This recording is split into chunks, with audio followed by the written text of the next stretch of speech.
Assalamu alaikum dear viewers. This is the tabletop chila. Customer has called me after 3 minutes. It's turned off. When they plug in after 3 minutes, it's turning off.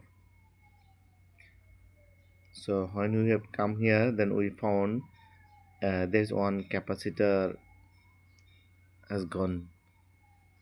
So we thought this is the capacitor problem. Then after that, we have changed the capacitor. Then we have changed the capacitor. Then also same things. After 3 minutes, it's turning off, turning turn trip.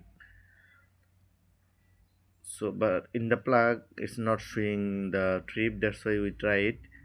But we should at first test the compressor, but we didn't test because in the plug it's not showing trip. Short. Now we check the compressor finally. From compressor terminal to the body, it's showing short.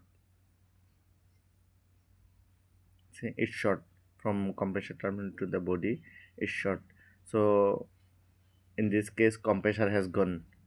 Compressor is short, so we have to change the compressor. Thank you.